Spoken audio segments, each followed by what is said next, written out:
demás, son las 7, todavía el sol está afuera, hay calorcito en la mañana. ¿Cuántos están agradecidos? Yo lo estoy. Gracias a cada uno de ustedes por llegar a este lugar. Nos hacen falta algunos, pero bueno, salados ellos, ¿verdad? O más bien insípidos ellos. Nosotros somos los salados, porque somos la sal, ¿no? Salga de su lugar, salude a 2 o 3 hermanos que no saludó a la iglesia. A ver, somos suficientes, yo creo que puede darle una saludada a todos. Venga, y denle un abrazo, dile, ¿cómo estás? Buenos días, bendiciones. Dios te bendiga, pura vida. Ay, y ahora hay que sabor. Qué rico, para darme carita lo hace, ¿verdad? Dios te bendiga, bienvenida. ¿Cómo estás?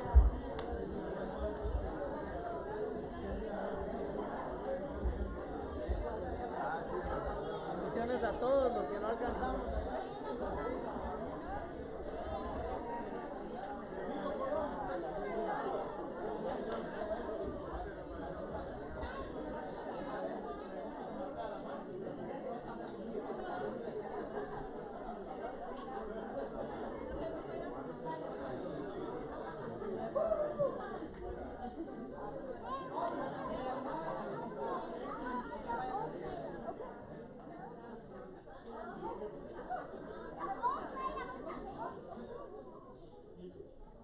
Le damos de nuevo la bienvenida a nuestro hermano Colón de Costa Rica. Dios te bendiga. Yo creo que Costa Rica nos está invadiendo porque también tenemos a nuestra hermana, las hermanas, ¿verdad? Patricia, Evelyn. Amén. Tenemos las 2 hermanas. Quizás de Evelyn no se acuerdan mucho, pero nuestra hermana Patricia ha estado aquí en muchas ocasiones, como 2 o 3, ¿verdad? Más. Normalmente viene acompañada de su marido, pero esta vez se escapó, ¿verdad? Pero no vino sola, seguro ahí me mandó a la hermana, ¿verdad? Pero es un placer, Patricia, gracias a Dios tenerlos aquí, qué lindo, qué bello, y ojalá podamos tener toda la familia bonita aquí, hermano. Gracias a ustedes también por llegar y a este lugar, y bueno, vamos a entrar a lo que hemos llegado en esta hermosa mañana. Las últimas 2 prédicas que he traído ha hablado mucho acerca de la necesidad de enfocar nuestra mente y nuestros pensamientos, nuestros planes en Cristo y en particular la segunda venida de Jesús. Si no me equivoco, el domingo pasado estuvimos hablando acerca de cómo en los tiempos finales una de las cosas cruciales que va a pasar es que va a haber una inversión de los valores, especialmente un valor crucial, y ese es la avaricia. Normalmente todas las generaciones, incluso las más impías en tiempos pasados, han considerado la avaricia como un gran pecado, incluso las culturas sumamente impías. No obstante, podemos ver cuando el apóstol Pablo nos habla que en los posteriores tiempos habrá hombres ingratos, avaros, egoístas, amadores de sí mismos, rebeldes contra toda autoridad. Pablo en otra ocasión en su carta a Romanos dice que serán hombres sin afecto natural. Ese afecto natural todavía no he podido profundizar toda la riqueza de eso, pero póngase a meditar sencillamente así rápidamente. ¿Qué significa eso de afecto natural? Significa que no va a haber ya más un deseo o un afecto por la familia. La familia es el núcleo natural, ¿verdad? Padres, hijos, la familia se va a desintegrar. Es un individualismo sumamente egocéntrico, donde las personas están totalmente atomizadas, acontadas y a la misma vez materializadas. Entonces pudimos ver eso, y la avaricia, que normalmente siempre ha sido reconocida como un vicio, se convierte en por un arte de magia o una virtud. Y todos aspiran a ser ricos, y todos tus pecados serán perdonados si llegas a esa cima y eres rico. Y creo que pudimos entrar un poquito en detalle en eso. Y después este viernes estuvimos hablando acerca de la parábola de las 10 vírgenes, ¿verdad? Y cómo una de las cosas que va a suceder en los tiempos postreros, porque esa parábola es precisamente para esa última generación. Esta es una parábola para esa generación que está en esos postreros días, ¿verdad? En este tiempo cuando Jesús está próximo para consumir los tiempos. Y lo que podemos ver con esa parábola es que no solo las insensatas cabecearon, sino que también las sabias durmieron. ¿Se acuerdan? ¿Verdad? Es decir, las 10 durmieron. Lo que eso podemos deducir de eso es de que va a haber como un tipo de adormecimiento, un tipo de distracción general en la iglesia. Dicho porque las 5 vírgenes, las 10 vírgenes representan la iglesia aparente. Diga conmigo, aparente. Pero no todo lo que aparenta, ¿verdad?, es genuino. Las 10 vírgenes es la iglesia en general, todos. Pero sabemos que el trigo y la cizaña crecen juntos, ¿verdad? Y no se salta el tiempo de la siega que el trigo echa el grano y la cizaña se queda solo con el tallo. La iglesia aparente, pero aún las 5 sabias vemos que también cabecearon. Entonces va a haber como un adormecimiento. Y puede ser, yo les dije que puede ser debido a esto precisamente, de que en los posteriores días, a través de ya casi 18 generaciones, 19 generaciones, cuando el cristianismo ha imperado, cuando el cristianismo ha sido como la base central de la ética y la moral, siempre se ha tenido en mente de que el enfoque no es el aquí y el ahora, sino que debe ser en la vida eterna, ¿verdad? Amén. Pero en estos tiempos finales yo creo que va a haber también una otra inversión allí, donde ya el enfoque no será en el cielo, ya el enfoque no será en la vida eterna, sino que el enfoque será en el aquí y el ahora. Entonces tenemos 2 paradojas, tenemos 2 contradicciones, y son contradicciones difíciles de buscar una resolución para los que realmente amamos al Señor. ¿Cuántos aman al Señor? Amén. Y sabemos que amamos al Señor, ¿por qué? Porque queremos hacer su voluntad. No sencillamente porque hacemos X cosa, ya sea venir a la iglesia o nos cuidamos de X pecado, porque no adulteramos. Obviamente eso es parte de lo que nos identifica como cristianos, pero cuando hablamos de que realmente amamos al Señor, que le tenemos a Él, es que estamos desesperados por conocer su voluntad y hacerla. Queremos hacer la voluntad del Señor. Entonces para nosotros eso nos aflige, porque aquí entonces nos enfrentamos con 2 paradojas, y estas son difíciles de resolver si no nos ponemos a pensar profundamente. Y la primera es de que, yo creo que hace 2 domingos atrás dije eso, sabemos que Dios quiere nuestro enriquecimiento, sabemos que el Señor quiere nuestra prosperidad. ¿Amén? ¿O no amén? Sabemos, estamos persuadidos de eso, estamos persuadidos de que Dios quiere nuestro enriquecimiento, obviamente primero del alma, pero aún material. ¿Verdad que Dios está interesado en eso? Dios está interesado en eso. Lo vemos desde Génesis, con el gran padre de la fe, cómo Dios lo saca de los caldeos y lo colma de bienes, y lo vemos hasta el Nuevo Testamento, donde el Señor dice que Él nos provee todas las cosas de una manera como abundante. Entonces sabemos que Dios quiere nuestro enriquecimiento. No obstante, también sabemos que la riqueza material tiende a secularizar y a corromper al hombre, ¿verdad? Entonces esto es lo que vemos. Yo creo que se lo dije, si no me equivoco, el domingo pasado, que hay una queja constante de los ateos modernos, y la queja es la siguiente: la religión no sirve para nada, la religión es una muleta, la religión es la religión es obsoleta. Eso lo usaban nuestros ancestros porque no sabían de ciencia.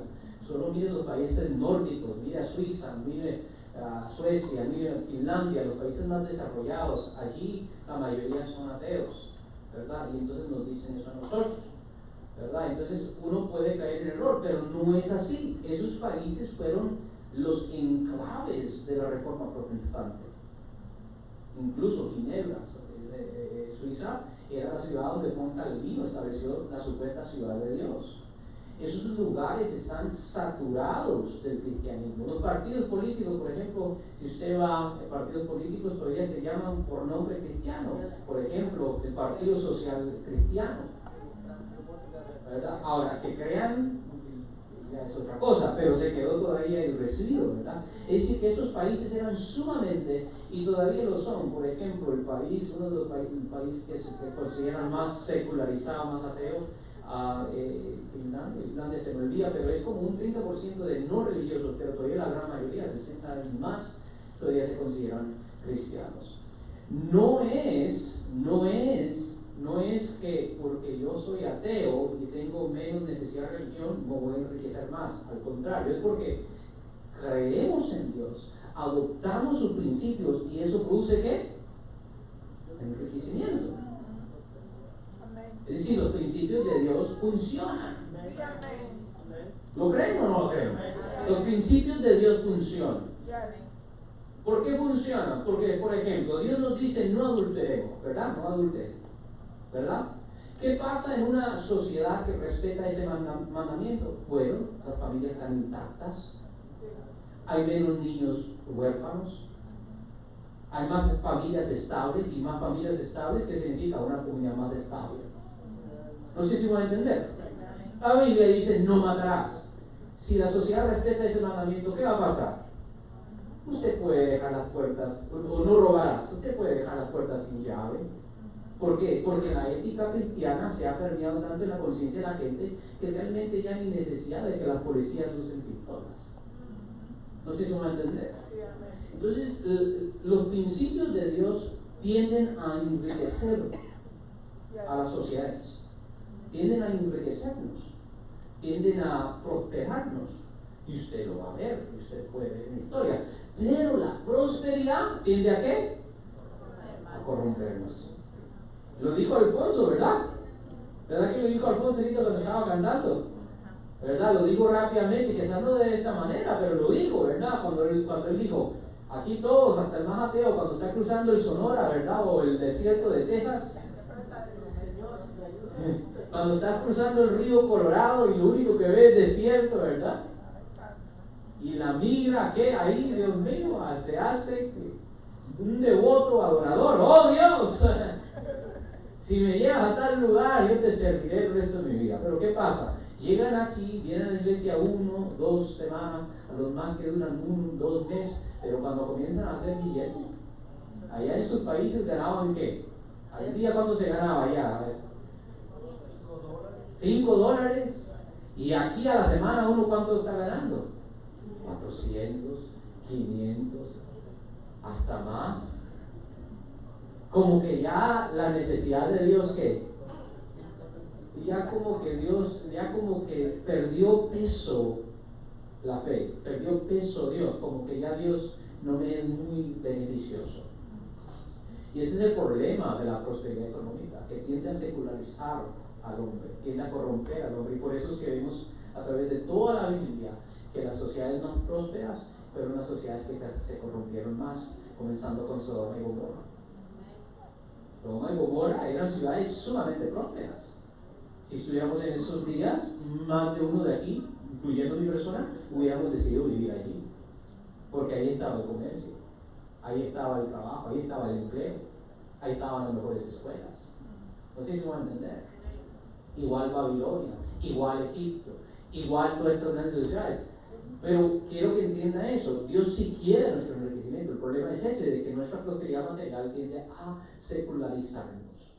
Y entonces vemos menos y menos necesidad de seguir los mandamientos de Dios. Esa es la primera contradicción, cómo resolver eso. Y la segunda contradicción es de que nuestro enfoque, sabemos que nuestro enfoque debe estar en la vida eterna. ¿Bien? ¿Verdad que sí? Encima del trabajo, encima aún de la familia misma. Nuestro enfoque debe estar en ¿qué? En estar listos, que si hoy en la noche toca la trompeta, ¿verdad?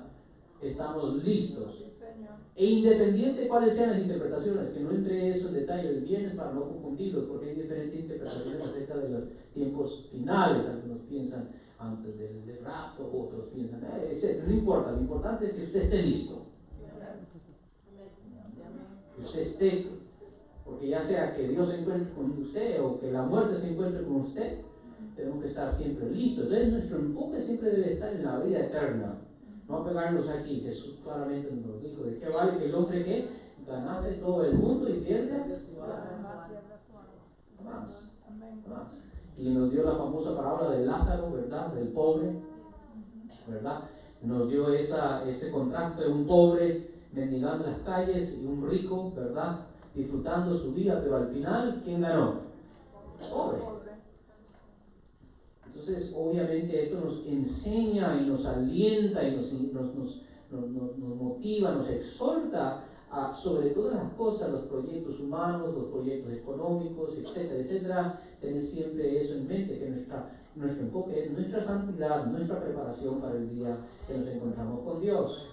El problema de esto es que esto también tiende a volvernos negligentes del aquí y ahora. ¿Verdad? Y por eso es que usted ve que sociedades que son extremadamente religiosas, ¿qué pasa? Normalmente son pobres.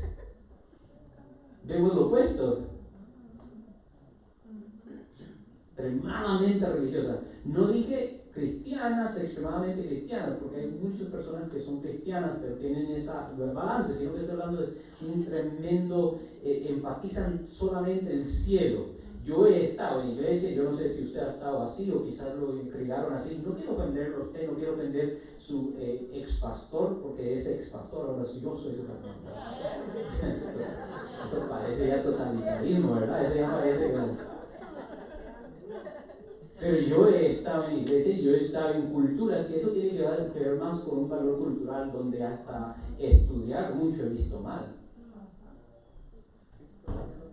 No te prepares mucho porque si no, después pierdes el enfoque, ¿verdad? Pierdes la espiritualidad, ¿verdad? Te vas a volver muy ateo, te vas a volver ateo. No estudies mucho, métete a la oración, solo métete al estudio bíblico y nos enfocamos nada más en la vida eterna. ¿Y qué es lo que pasa? Nos volvemos negligentes y descuidamos el aquí y el ahora. Y eso produce obviamente pobreza, ignorancia, un sinnúmero de males sociales. ¿Verdad que sí? Entonces, tenemos esos dos polos que no queremos, ¿verdad? No queremos ser ricos y ateos, pero tampoco no queremos ser religiosos y pobres. ¿Verdad? Y eso usted lo puede ver en las culturas, usted lo puede ver en la distribución de los países, ¿verdad? Esto es bien importante, cómo resolvemos estas aparentes contradicciones.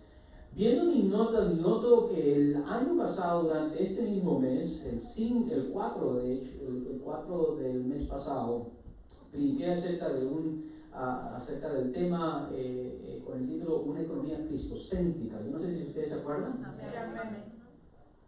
¿Se acuerdan del contenido?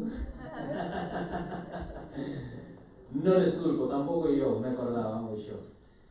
Pero viendo mis notas veo que hay muchas cosas útiles para tratar de resolver este problema. Y vuelvo a repetir cuál es el problema. El problema es de que Dios, sabemos, el principio divino es que Dios quiere nuestro enriquecimiento en todo el sentido de la palabra. Pero sabemos que nuestro enriquecimiento material tiende a secularizarnos y a volvernos más irreligiosos, ateos incluso. Pero también sabemos de que nuestro enfoque debe estar en la vida eterna, pero cuando nos enfocamos solamente en eso tendemos a ser negligentes y descuidar el aquí y ahora. ¿Cómo resolvemos esa contradicción? ¿Cómo resolvemos? Y yo creo que nosotros como pueblo latinoamericano estamos precisamente como en ese punto, ¿verdad? Intermediario, porque yo sé que todos los que vivimos aquí, principalmente hemos venido aquí para mejorar nuestro estatus económico. No espiritual, sino económico.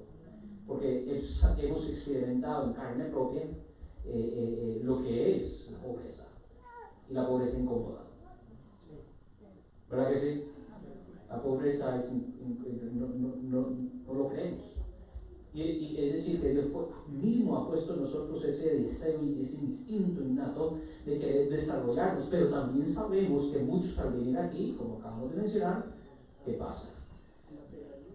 Se materializan demasiado y pierden el enfoque. Entonces, ¿cómo resolvemos este problema? Vamos a ver este problema quizás de la otra manera. En una comunidad, yo creo que mi hermano Guairo me preguntó el viernes después de la iglesia y me hizo una pregunta que habla de esto. Vamos a ver este problema en la comunidad cristiana de Tesalónica, la iglesia en Tesalónica, una ciudad grecorromana en el tiempo del apóstol Pablo, una de las ciudades donde él fue y pastoreó fortaleció una iglesia. Ven conmigo a 1 Tesalonicenses capítulo 4, versículo 15. 1 Tesalonicenses capítulo 4, versículos 15.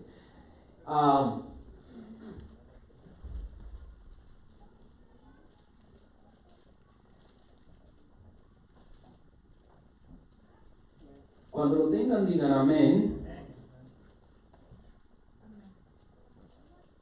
Incluso sabes que podemos, no, leamos esto y después vamos a leer otro. Puede ponerse de pie si gusta. Dice así: Pablo les escribe esta carta a los cristianos, o la comunidad cristiana que está creciendo, obviamente. Es una iglesia que está en sus primeros años. El evangelio no es como hoy, que todo el mundo ha escuchado el evangelio. El evangelio es una nueva doctrina, es una nueva cosa en el mundo.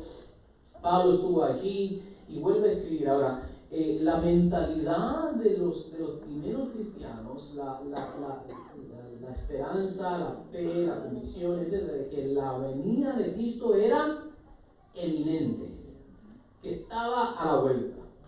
Tanto que Pablo le escribe a otra comunidad cristiana en la ciudad de Corinto, otra ciudad muy próspera, y a los cristianos en Corinto hasta les aconseja, no por mandamiento, sino por consejo propio, que ni se casaran. Ni se casen. 1 Corintios capítulo 7. Yo prefiero que se queden solteros y así se dedican al Señor. Y al final de ese capítulo dice por qué, porque estamos listos, ¿verdad? Porque ya viene. Entonces, esa era ya viene. Y vemos en esta primera carta que se cree que es la primera carta que Pablo escribe de todas sus cartas. Esa primera carta es la que él escribe como en el año 50 después de Cristo. Dice así, lo tienen conmigo, ¿verdad? Vamos a ver. Tampoco queremos, hermanos, que ignoréis acerca de los que duermen, es decir, un eufemismo para los que murieron, para que no os entristezcáis como nosotros que no tienen esperanza, porque si creemos que Jesús murió y resucitó, así también traerá a Dios con Jesús a los que durmieron con él, ¿verdad? Están conmigo. 1 Tesalonicenses 4:13, perdón, lo dije 4:13, 1 Tesalonicenses 4:13, ok. 15, por lo cual os decimos esto en palabra del Señor, que nosotros que vivimos, que habremos quedado hasta la venida del Señor, no precederemos. Es decir, Pablo está convencido que no iba a morir, y que los que él estaban con él no iban a morir. ¿Qué dice? Que nosotros que vivimos, no, que habremos quedado hasta la venida del Señor. Pablo estaba listo, y Pablo ya tenía las maletas listas. No precederemos a los que durmieron, es decir, los que han muerto ya, los cristianos que murieron, porque el Señor mismo con voz de mando, con voz de arcángel y con trompeta de Dios descenderá del cielo, y los muertos en Cristo resucitarán primero. Luego nosotros, los que vivimos, los que hayamos quedado, seremos arrebatados juntamente con ellos en las nubes para recibir al Señor en el aire, y así estaremos siempre con el Señor. Por lo tanto, ¿qué dice? Con estas palabras, ¿qué significa? Mire, cuando usted ve a un hermano muy enfocado en las cosas del mundo,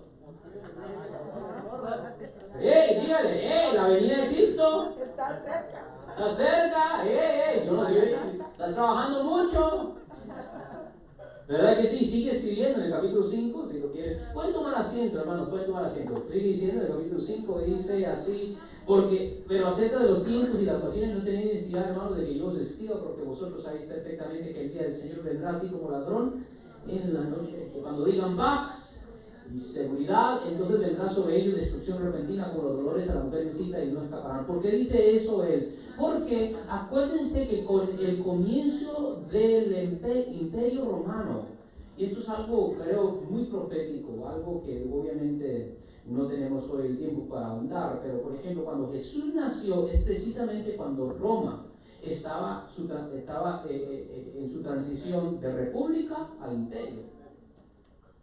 Entonces, antes del nacimiento de Cristo, Roma no era un imperio, era una república, tenía senadores, etc. Pero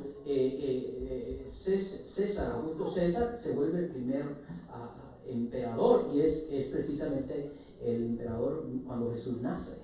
Y esa es la transición donde el imperio romano, la república romana, se convierte en un imperio. Y se le llama, desde allí, por los siguientes 100 años, se le llama la Pax Romana. Esto es algo histórico. Pax Romana. ¿Qué significa Pax Romana? La paz romana. ¿Por qué? Porque se cree que había tanta abundancia y el Imperio Romano había conquistado tanto y esa conquista había traído tanto desarrollo tecnológico, arquitectónico, ingeniería, etcétera, etcétera, que todas, inclusive las poblaciones conquistadas como Judea y Jerusalén, eso había enriquecido bastante al mundo. Se le llamaba eso los 100 años de la paz. Entonces Pablo dice esto: cuando digan paz y seguridad, ¿qué dice? Entonces vendrá repentinamente como con dolores a la mujer incita y nos acabará. Mas vosotros, hermanos, versículo 4, no estéis en tinieblas, es decir, ignorancia, para que aquel día os sorprenda como ladrón, porque todos vosotros sois hijos de la luz y hijos del día, no somos de la noche ni de las tinieblas. Por tanto, no durmamos como los demás, sino velemos y seamos sobrios, pues los que duermen de noche duermen y los que se embriagan de noche se embriagan, pero nosotros que somos del día seamos sobrios, haciéndonos vestidos con la coraza de fe y de amor y con la esperanza de salvación como yelmo. Vuelve a repetir, versículo 11, la misma expresión que vimos anteriormente, por lo cual animaos unos a otros y edificados unos a otros, así como lo hace. Es decir, anímense en este mensaje, que este sea el mensaje que se esté escuchando. ¿Cuál? La venida de Cristo está eminente, está allí. Por lo tanto, nuestro enfoque debe estar ¿a dónde? ¿En nuestro negocio? No. ¿En nuestra familia? No. ¿En bajar de peso? No. ¿A dónde debe estar nuestro enfoque? En Cristo, ¿verdad? En vez de hacer dieta, ayunen.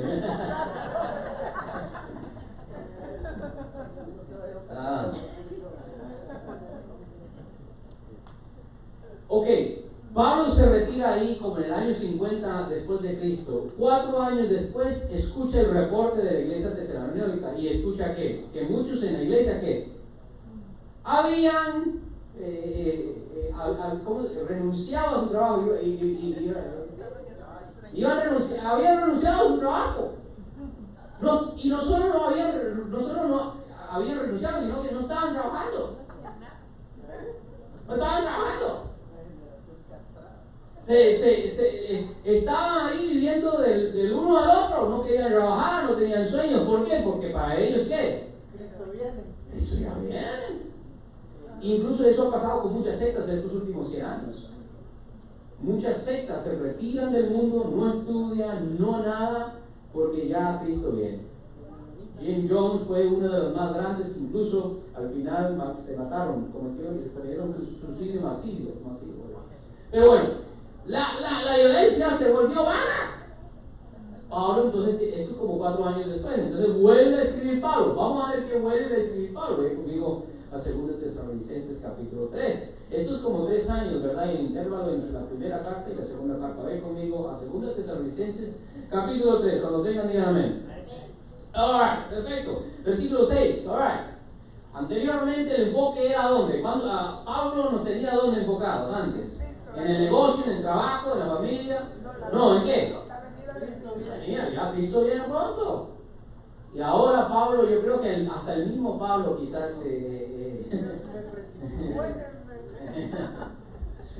vamos a ver qué dice Pablo. Y aquí vemos la resolución de las contradicciones que vimos anteriormente. Vamos a ver, dice así, versículo 6. Pero os ordenamos, versículo 6 en adelante. Pero os ordenamos, 2 Tesalonicenses capítulo 3, versículo 6. Pero os ordenamos, es una ordenanza, hermanos, en el nombre de nuestro Señor Jesucristo, que os apartéis de todo hermano que ande, ¿qué? Desordenadamente y no según la enseñanza que recibiste de nosotros. Vamos a ver qué significa ese desordenadamente. Porque vosotros mismos sabéis de qué manera debéis imitarnos, pues nosotros no anduvimos desordenadamente entre vosotros, ni comimos de balde el pan de nadie, sino que ¿qué? ¿Trabajamos con qué?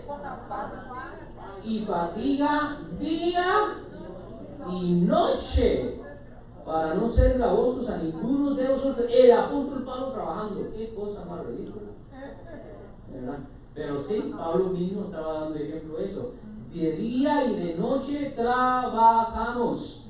No porque no tuviésemos derecho, que eso es ese derecho. El obrero es digno de su salario, pero él se rehusó ese derecho para dar un buen ejemplo. Y el ejemplo era de trabajo. Dice, sino para daros nosotros mismos un ejemplo para que nos imitaseis. Versículo 10. Porque también cuando estábamos con vosotros ordenamos esto, que si alguno no quiere trabajar, tampoco coma. Porque oímos, el reporte había llegado y los chismes siempre llegan. Porque oímos que algunos de vosotros andan, ¿qué? ¿Y qué es ese desordenadamente? ¿Borrachos? ¿Promiscuos? ¿Qué es ese desordenadamente en este contexto? Vagos, no trabajando en nada, sino entremetiéndose en lo ajeno. A los tales mandamos y exhortamos por nuestro Señor Jesucristo, que trabajando, ¿qué? Sosegadamente, dime que está a tu lado, mientras vivamos, hay que trabajar sosegadamente. ¿Cuántos dicen amén? Ya algunos entran, ya algunos llaman al patrón, le caigo a las 2 ahorita. Overtime.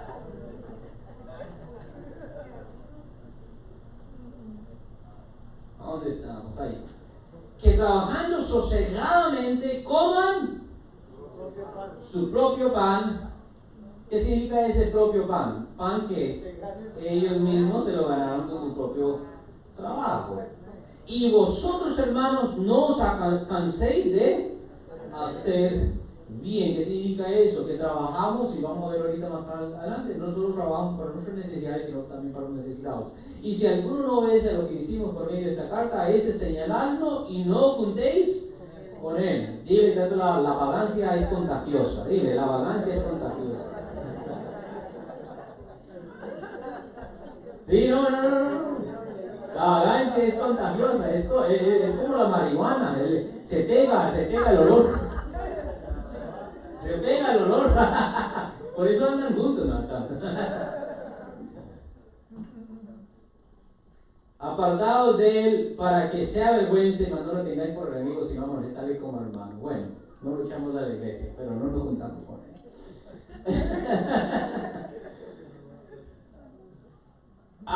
¿Qué vemos aquí? ¿Cómo podemos deducir aquí? ¿Qué lección podemos ver aquí? Sencillo. Que nuestra promesa de redención no puede ahogar nuestra presente responsabilidad. Amén. Que nuestro enfoque en la venida y en el segundo advenimiento de Cristo no es una excusa para ser negligentes e irresponsables en esta vida, sino que al contrario, porque sabemos que Cristo viene, tenemos que ser responsables y trabajar y esforzarnos a una mayor medida, aún más que los mismos incrédulos. ¿Cuánto dicen eso? La resolución es la siguiente: tenemos que consagrar el trabajo. Tenemos que consagrar el trabajo, porque esto es lo que pasa, es el trabajo que Faraón, que es ejemplo de Satanás, usa para distraernos de Dios. El trabajo es el problema. El trabajo, vuelvo a repetir, en culturas más desarrolladas aquí en Estados Unidos, es cierto, tenemos buenos celulares, tenemos esto, pero la gente ¿cómo está? Trabajada, afanada, cargada, ¿verdad? Cuando los padres llegan a casa a las 5 o 6, ¿están pensando en pasar tiempo con los hijos? No, ¿en qué están pensando? Y eso va a pasar, y eso ha pasado en cualquier país que se haya desarrollado. Por eso es que los países más desarrollados, ¿cuál es el promedio de natalidad? Por ejemplo, una familia Denmark, Dinamarca, por ejemplo, ahí el promedio de familia es que 1.3, es decir, menos de 2 hijos por familia. ¿Por qué? Porque ya no quieren tener hijos. Pero en un país, no me gusta la palabra subdesarrollado, digámosle subdesarrollado, parece tercer mundo peor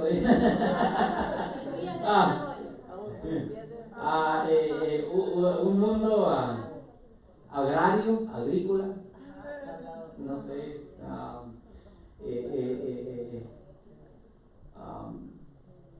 ¿cuál es el promedio de hijos? 90, ¿verdad? 5, 6, ¿verdad? Porque entro a trabajar y pues hay tiempo para fútbol en las tardes, hay tiempo, la gente va a la iglesia todos los días, ¿verdad? Pero a medida que nuestros propios países se desarrollan, ¿qué pasa con eso? Se va adoptando el otro estilo, vuelvo a repetir. Y todos nuestros países, su país, Guatemala, Chile, Costa Rica, si siguen el desarrollo industrial y si siguen el desarrollo económico, va a pasar eso y vamos a ver esas mismas tendencias. ¿Por qué? Porque el trabajo, Satanás del inicio lo ha corrompido para usarlo como una distracción de nuestro Dios. Y nótese que fue Dios el que nos dio trabajo. Pero Satanás, y lo podemos ver claramente en Egipto, ¿se acuerdan cuando Moisés, que representa a Cristo, el libertador de nuestras almas? Moisés es un tipo de Cristo. Cuando Moisés viene a Faraón por primera vez y se enfrenta con él y dice, Dios, el Dios de los judíos, Yahweh, ¿verdad? El gran yo soy, que yo soy el que soy, me ha dicho que dejes libre a mi pueblo. ¿Se acuerdan? Y en ese primer tour, ¿se acuerdan? Tiró la vara y también los magos, Janes y Jambres, hicieron lo mismo. ¿Y qué dijo Faraón? La gente está los hebreos están muy, ¿qué? Desocupados, ociosos. Están muy desocupados y por eso están pensando, ¿qué? En estas cosas, en su Dios y en adorar. ¿Vamos a qué? Darle más trabajo. Y los cargó con más trabajo para afligirlos más. Entonces el trabajo, aunque es un don de Dios, Satanás lo usa para distraernos y lo vemos claramente en nuestro contexto. La gente no viene a la iglesia, la gente no solo no viene a la iglesia, sino que no se consagra, no se santifica. No hay tiempo para reuniones familiares de estudio bíblico, no hay devocionales familiares, eso ya casi ni existe hoy en día. Ya ni hay tiempo para sentarse a la mesa y comer juntos como familia. Y todo ¿por qué? Porque la gente está sobretrabajada. Y entonces el trabajo se ha vuelto, en vez de una bendición, se ha vuelto una maldición sobre nuestras vidas. Y al final, vuelvo a repetir, trabajamos mucho, descansamos muchas cosas materiales, pero perdemos lo más importante, que es la salvación, la familia, el bienestar del alma, etc. Entonces, ¿qué podemos hacer? Sencillo, tenemos que ¿qué? Consagrar el trabajo. Dile que está a tu lado, consagra el trabajo.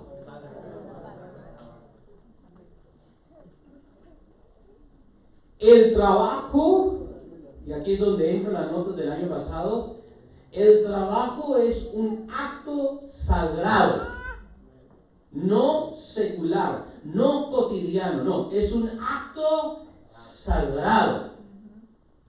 Es como cuando tú vienes a la iglesia, cuando tú vas a trabajar, también tú estás haciendo un acto sagrado para los cristianos, que no solo dignifica al ser humano, sino que también por medio de él sigues el mandamiento de Dios y de Cristo.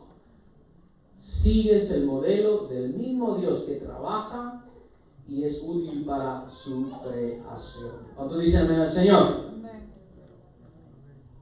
Jesús mismo nos dio este ejemplo. Conmigo a Juan, capítulo 5, versículo 1, Juan, el Evangelio de Juan, capítulo 5, y vamos a ver aquí un gran dilema, y vamos a ver una de las constantes queja y queja, sí, y calumnia y razón por la disputa entre Jesús y los fariseos de su tiempo. Vaya conmigo primero Juan, el Evangelio de Juan, capítulo 5, dice así: después de estas cosas había una fiesta de los judíos y subió Jesús a Jerusalén. Y ahí en Jerusalén, cerca de la puerta de las ovejas, un estanque llamado en hebreo Betesda, el cual tiene 5 pórticos. En esto yacía una multitud de enfermos, ciegos, cojos y paralíticos que se alteraban en el movimiento del agua. Porque un ángel descendía de tiempo en tiempo al estanque y agitaba el agua. Y el que primero descendía al estanque, después del movimiento del agua, quedaba sano de cualquier enfermedad que tuviese. Y había allí un hombre que hacía 38 años que estaba enfermo. Cuando Jesús lo vio acostado y supo que llevaba ya mucho tiempo así, le dijo: ¿quieres ser sano? Señor, le respondió el enfermo, no tengo quien me meta en el estanque cuando se agita el agua. Y entre tanto que yo voy, otro desciende antes que yo. Jesús le dijo: levántate, toma tu lecho y anda. Dile que está todo: levántate, ponte a trabajar y anda. Porque ese toma tu lecho, vamos a ver cómo lo interpretaban los judíos. Y al instante que el hombre fue sanado, ¿y qué?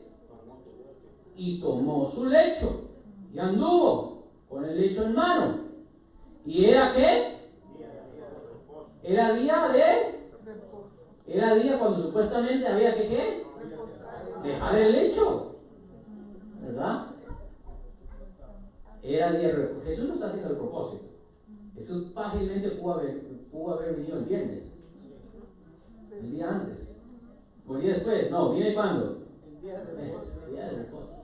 ¿Por qué? Porque según la Torá y según los 10 mandamientos, el día sábado hay que santificarlo. ¿Y cómo se santifica el día sábado? No se trabaja. Y dentro de la interpretación rabínica hay 39 categorías de trabajo. Y una de esas categorías es llevar carga. Si usted lleva mucho peso encima, usted está trabajando. ¿Aló? Y los judíos ultra ortodoxos, por eso es que ese día no hacen nada, nos ponen a nosotros a trabajar.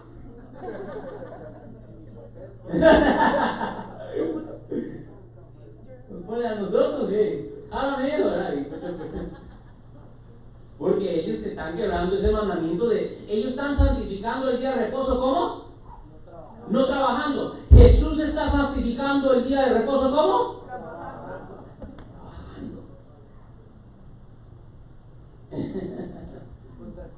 Vamos a ver. Y por eso es que Jesús se metió en problemas con estos rabinos. Dice así, vamos a ver dónde nos quedamos. 10. Entonces, ¿qué? Los judíos dijeron a aquel que había sido sanado, ¿qué? Mira, qué bien estás caminando. ¡Wow! ¡Felicidades! ¿Qué pasó? ¿Eso es lo que le estaban diciendo los judíos? ¡Wow! ¡Qué cura! ¿Qué tomaste? ¿Qué pasó? ¡Gloria a Dios! No, mira, dame ese lecho, dámelo, ¿no? ¿No? ¿Qué dijeron los judíos? El día de reposo no te es lícito trabajar. Básicamente eso significa, no te es lícito trabajar, no te es lícito llevar tu lecho. Versículo 10. Él le respondió, el que me sanó. ¿Quién es el que nos sanó? Cristo. Él mismo me dijo, trabaja, toma tu lecho y anda. ¿Cuántos dicen amén al Señor? Entonces le preguntaron, ¿quién es el que te dijo toma tu lecho y anda? Y el que había sido sanado no sabía quién fuese, porque Jesús se había apartado de la gente que estaba en aquel lugar. Después le halló Jesús en el templo y dijo, mira, has sido sanado, no peques más para que no te venga alguna cosa peor. Eso es algo para el otro día. El hombre se fue y dio aviso a los judíos que Jesús era el que le había sanado. Y por esta causa los judíos perseguían a Jesús y procuraban que matarle, porque hacía estas cosas cuando tenía que descansar. Y Jesús le respondió, me encanta ese axioma, me encanta ese principio eterno que precede aún la creación de los cielos y la tierra. ¿Cuál es ese principio eterno? Y Jesús le respondió, mi Padre hasta ahora trabaja, ¿y qué? ¿Cuánto dice amén al Señor? Dile que está a tu lado, porque tu Padre trabaja tú. No, pero algunos como que no es de la idea. En el mundo de hoy demandamos retiro ya no a los 67 o 69, no, ahora queremos a los 54. Quiero retirar a los 54.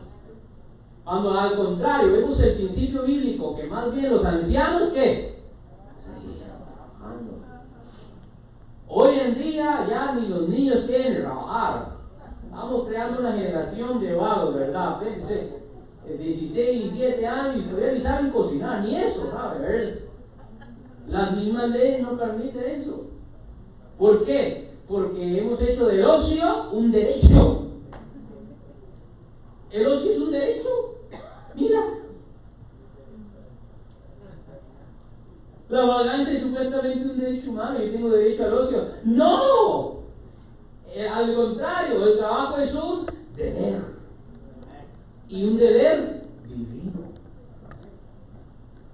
Porque cuando trabajamos estamos cumpliendo con lo que Dios nos pide a nosotros. Esto fue lo que Dios mismo le dijo a Adán cuando lo puso en el huerto de Edén. Guárdalo, lávalo, cuídalo. Cuando dicen al Señor. El trabajo es un acto sagrado y por medio del trabajo Dios hizo los cielos y la tierra. Notemos varias cosas aquí. Número uno, Jesús trabaja porque ese es el modelo que ha recibido de su Padre. Dos, el trabajo produce un bien social para el necesitado. Y esto es bien importante porque aquí está la clave. ¿Cómo podemos desarrollarnos económicamente, socialmente, tecnológicamente? ¿Cómo podemos desarrollarnos como iglesia ahorita que estamos pensando en comprar nuestro propio templo? Y yo sé que cosas grandes se aproximan a nuestras vidas, a nuestra comunidad. ¿Cómo desarrollamos sin perder perspectiva de lo esencial, sencillo? Consagramos el acto de trabajo y no lo vemos como algo separado de nuestra fe. Que ese es el problema del hombre moderno. Separa a Dios de las cosas cotidianas. No mezcles a Dios con la política, no mezcles a Dios con los negocios, no mezcles a Dios con la economía. No, es decir, hemos sacado a Dios de todo y pensamos que Dios es solo útil para asuntos morales dentro de la casa o de la iglesia. Cuando al contrario, el principio bíblico es que Dios debe ser el centro de todo. Porque si no lo es, nuestra prosperidad, en vez de dirigirnos más hacia Él, vamos a construir una torre de Babel. No con piedra, sino con ladrillo. ¿Están entendiendo lo que les estoy diciendo? Nuestro trabajo es un acto de devoción a Dios. Por eso es que el mismo apóstol Pablo nos dice: y siervos, obedeced a vuestros amos, ¿como qué? Como al Señor. Increíble. Es completamente el mensaje opuesto a hoy. Resistan a los empleados, demanden más. Me gusta esto. Lucas capítulo 2, cuando Juan el Bautista, para que mire cómo las cosas han cambiado y cómo la perspectiva y cómo y vuelvo a repetir, estas son ideas externas al evangelio que se han infiltrado y nos han impurificado, han adulterado el mensaje de Cristo. Mire, ¿se acuerdan cuando Juan el Bautista estaba bautizando?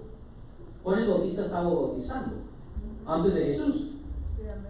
Y venía mucha gente a bautizarse con él. ¿Y se acuerdan que vinieron un grupo de soldados a bautizarse con él? Esto lo dice capítulo 3 del libro de Lucas. Dice que vinieron un grupo de soldados a bautizarse con Juan el Bautista. Y le dijeron a Juan el Bautista: ¿y nosotros qué haremos? ¿Qué haremos para limpiarnos y heredar la vida eterna? ¿Y sabes qué dice Juan el Bautista? Confórmense con su salario. ¿Aló? Ninguna, amén, ahí, gloria a Dios. Confórmense con su salario, en otra palabra, no se quejen. Pero, ¿por qué vemos esto en la Biblia? Porque lo que Jesús nos está enseñando, Jesús me dijo: no os afanéis, no penséis en estas cosas. ¿Por qué? Porque el principio bíblico que está haciendo es que el acto de trabajar no debe estar centrado en mis placeres, no debe estar centrado en lo que yo quiero, en el materialismo, sino que el acto del trabajo es un mandato que estamos cumpliendo con Dios, es una manera que le estamos sirviendo a Él. Amén. Usted trabaja porque usted está siendo fiel, no solo a su jefe, no solo a su familia, no solo a sus propias necesidades, sino que le está siendo fiel ¿a quién? A Dios por medio del trabajo. Esto es importante que nosotros entendamos. Y esto a su vez, como acaba de decir, versículo 9, produce un bien social, porque Jesús trabajaba, alguien terminó como sano. Amén. Y es por medio de tu trabajo que no solo tú te beneficias, sino que otros alrededor de ti se van a beneficiar. El trabajo tiene preeminencia sobre cualquier rito o tradición religiosa. Esto es bien importante, esto lo vemos hoy aquí, porque ahí estaba un rito, ahí estaba una tradición, y era que en el día de reposo no podemos trabajar. Así de importante es el trabajo para nuestras vidas. ¿Están entendiendo esto hasta el momento? Sí, amén. Entonces, vuelvo a repetir, mañana cuando te levantes temprano, no pienses: ay, otra vez tengo que verme con el patrón. Ay, otra vez, sino que ¿qué es lo que vamos a hacer? Vamos a consagrar el acto del trabajo. Y vamos a decir, Señor, yo lo estoy haciendo para ti. Amén. Lo estoy haciendo para ti. Sobre todas las cosas, esto es bien, bien importante que nosotros entendamos. Jesús nos demuestra que el trabajo, según el orden divino de Dios, es más útil para la sociedad que cumplir ritos vanos. La mejor manera de tú poder servir al prójimo. ¿Cuántos quieren servirle a la gente? ¿Cuántos quieren servirle a los demás aquí? La mejor manera para tú servir al prójimo es con cumplir ese gran mandamiento. ¿De qué? De trabajar. Porque a medida que tú trabajas y trabajas de una manera responsable y dedicada, tú mismo desarrollas los bienes necesarios, no solo para tus propias necesidades, sino también para las necesidades de los demás. Y eso es lo que vimos ahorita en Tesalonicenses, cuando Pablo dijo, yo os di un ejemplo, que es que yo trabajando, no os hice carga a vosotros, es decir, porque yo trabajé, en vez de ser una carga social, fui que un beneficio social. El trabajo es el que desarrolla una comunidad. ¿Están entendiendo lo que se va a decir? El trabajo saca a una sociedad de la pobreza. Pero vuelvo a repetir, no caigamos en la trampa de idolatrar el trabajo, ni mucho menos de idolatrar el dinero, sino que agarramos el trabajo como agarramos el dinero. ¿Qué es lo que hacemos cuando diezmamos o ofrendamos? ¿Qué es lo que estamos haciendo con el dinero? Lo estamos consagrando. Porque sabemos que el dinero es peligroso. En manos buenas, el dinero tiene muy buen provecho, pero en manos malas, tiene terribles consecuencias. Entonces queremos tener manos justas y queremos tener corazones limpios. Entonces lo consagramos por un acto voluntario de desprendernos de aquello que necesitamos para que Dios nos cuide de caer en ese error de idolatrar el dinero. Igualmente con el trabajo no puede volverse un vicio, no se puede volver una atadura que Satanás usa para disuadirnos de buscarle a Él, sino que al contrario tenemos que consagrar el trabajo a Él. Pablo dice en Efesios, no tiene que buscar, solo escuche Efesios 4:28, dice, el que roba, no robe más, sino más bien que trabaje. Dile que está a tu lado, si robaste antes,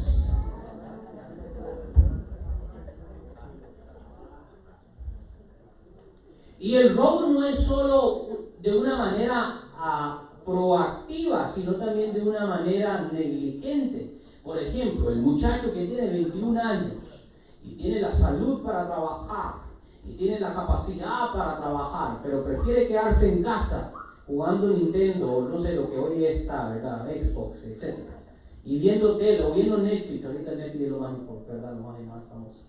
Un muchacho de 21 años, ¿verdad? Y eso está pasando mucho en Estados Unidos. La gente, los niños van al colegio, endeudan a los padres y después terminan en la casa.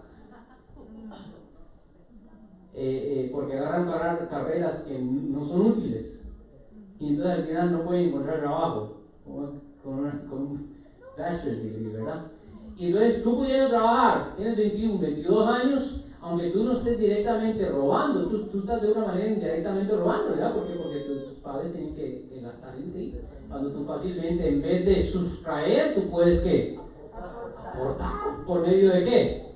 Del trabajo. Y tenemos que entender este orden no humano, sino un orden divino. Dice, el que robaba no robe más, sino más bien que trabaje haciendo con sus manos lo que es bueno, a fin de que tenga que compartir con el que tiene que necesidad. Y aquí vemos ese principio y ese orden. Y por eso es que las sociedades donde más hay emprendimiento y donde hay más desarrollo, donde hay más deseo para tratar de desarrollarse, ¿qué es lo que pasa? Indirectamente, sin que nadie lo dicte, más las necesidades sociales son satisfechas. Estaba leyendo ayer un libro increíble, me abrió no abrió los ojos, sino que me pegó fuerte, porque a veces cuando uno ve los números así, uno no se da cuenta. Por ejemplo, una de las mayores hambrunas masivas en la historia de la humanidad ocurrieron hace como 60, 70 años en la China. En la China había unas hambrunas masivas donde morían a veces cantidades de más de 10 millones. Y no era porque los políticos necesariamente eran malévolos, querían a la gente con hambre, no era necesariamente eso, sino que gente con buenas intenciones que agarraban todo la producción del arroz y todo, y ellos después lo distribuían. Y entonces eso creaba una ineficiencia en el sistema, entonces muchos se quedaban sin eso. Y China, bueno, porque estamos hablando de hambrunas masivas. Como en los 1980 eso cambió. Antes de 1980, más del 90% de la producción agrícola estaba en manos de los políticos. Después de 1980, dijeron, no, demos esto a las empresas, demos esto a la gente, demos esto a los campesinos, demos esto. Y entonces se cambió. Antes era más del 90% en las manos de los políticos. 20 años después, como en 1992, más del 80% estaba en la gente, la misma gente que lo producía, y el mismo negocio y todo lo demás. ¿Qué pasó? No solo no hubo hambruna, sino que ahora China está en uno de los top 10 donde se sufre más de obesidad. ¿Verdad? Estados Unidos y México todavía le ganamos, pero China ya está. Es decir, un país que ni siquiera hace 50, 60 años sufría hambruna masiva, ¿ahora qué? A KFC, el pollo KFC, hace más dinero en China que aquí. ¿Pero por qué? Porque la gente se pone ¿qué? A trabajar y a pensar en su propio beneficio, pero sin pensarlo. Cuando piensa así, al final ¿qué? Beneficiamos a los demás. Es un principio bíblico, es un orden bíblico. No sé si van a entender. ¿Me voy a entender lo que les acabo de decir? Es un orden bíblico esto que les acaba de mencionar.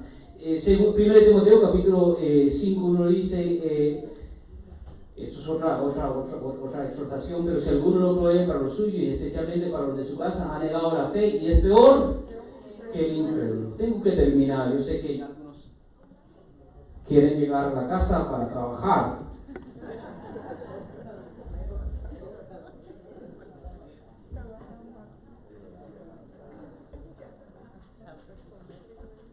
Tikkun Olam significa en hebreo, es una frase en hebreo que así vagamente se puede traducir como reparar el mundo, sanar el mundo. Tikkun Olam. Olam significa mundo, Tikkun es sanar. Reparar, sanar el mundo. Y esto es un concepto central. Es un concepto central en el judaísmo. Si usted mira los últimos 100 años, pregunta rápidamente, ¿cuál es el grupo de personas que ha producido la mayor cantidad de premios Nobel? ¿Cuál grupo étnico? ¿Cuál grupo? ¿Alguien sabe la respuesta? En estos últimos 100 años, aquí saben que es el premio Nobel, ¿verdad? Premio Nobel, digamos, los mayores descubrimientos en diferentes categorías, ¿verdad? Ya sea ciencia, medicina, física. ¿Cuál es el grupo étnico que más premios Nobel ha producido en los últimos 100 años? Los judíos. Los judíos. Israel.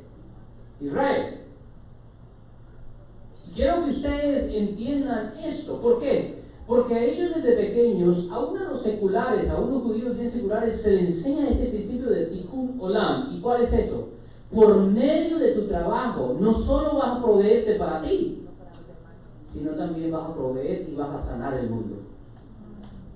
No sé si me entienden. Entonces, por ejemplo, ¿cuántos aquí usan teléfonos? Los teléfonos a ustedes le han ayudado. ¿Es una conveniencia o una inconveniencia? ¿Le ha ayudado, le ha facilitado el diario vivir? ¿O le ha estorbado su diario vivir? No, le ha ayudado, ¿verdad? Ha sido un bien social, ¿sí o no? Hace la vida un poquito más tolerable, ¿sí o no? Bueno, Intel, los chips, vienen de unas más grandes fábricas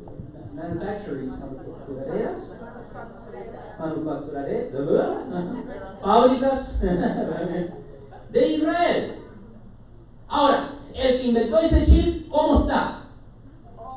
Pudrido en plata. Pero nos enojamos con él. ¿Por qué?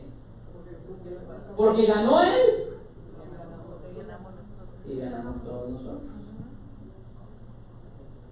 ¿Ven ese principio? El principio es que cuando tú te esfuerzas y trabajas y te especializas en tu trabajo, miren, si lo tuyo es landscaping, cuando tú cortes la grama, que nadie la corte como tú la cortas. Y esa grama queda así como un flat top de los Marines.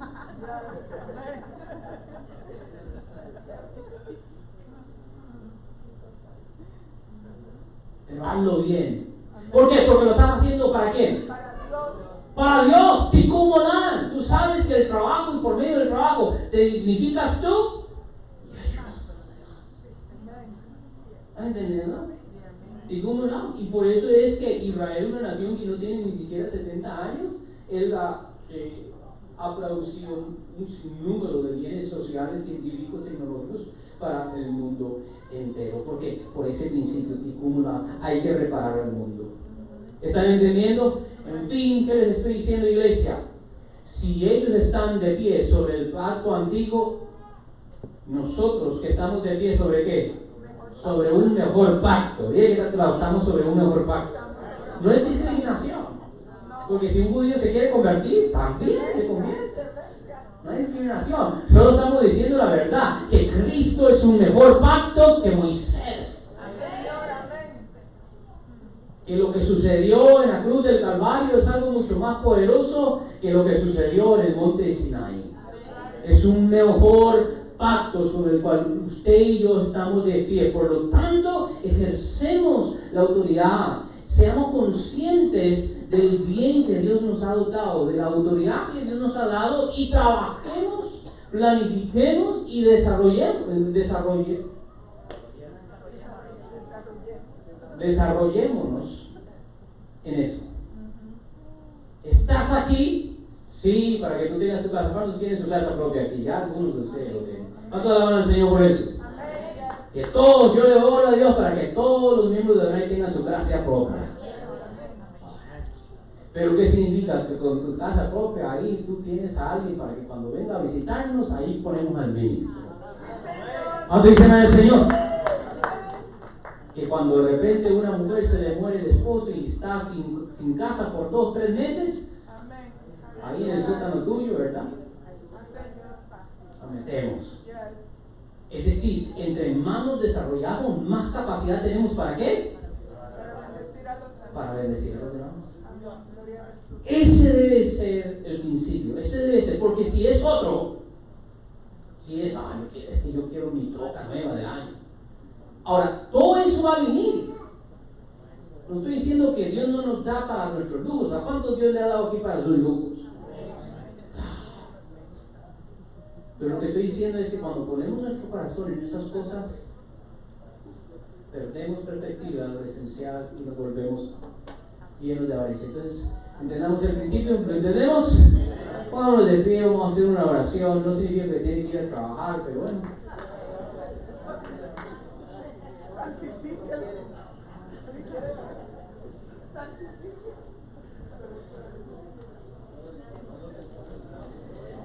Abran sus propias empresas si pueden, háganlo. Planifiquen, sueñen en grande. El Señor está con ustedes. El Señor está con ustedes. El Señor ha estado con ustedes. Y todo lo que te propongas hacer, vuelvo a repetir, hazlo para el Señor. Para el Señor. Oramos. Padre Celestial, antes de volver a nuestras casas o a los quehaceres del día, te damos gracias en esta hora, te bendecimos. Te pedimos, oh Señor, que este primer día de la semana, porque hoy comienza realmente, y esta primera mañana es como el diezmo del resto de la semana.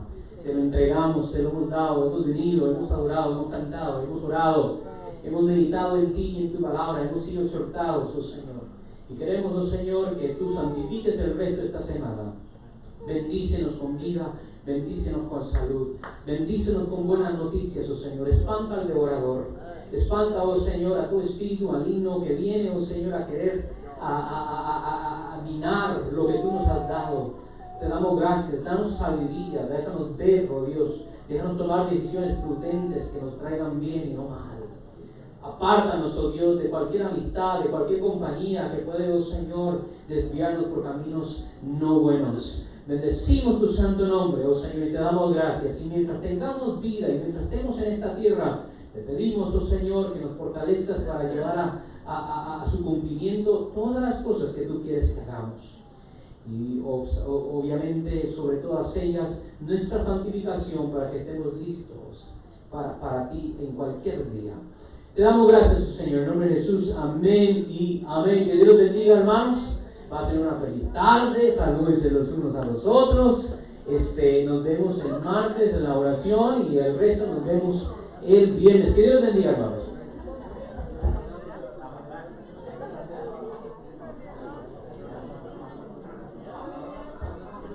Acuérdense de los sobres, el 27 de este mes tenemos ese culto especial.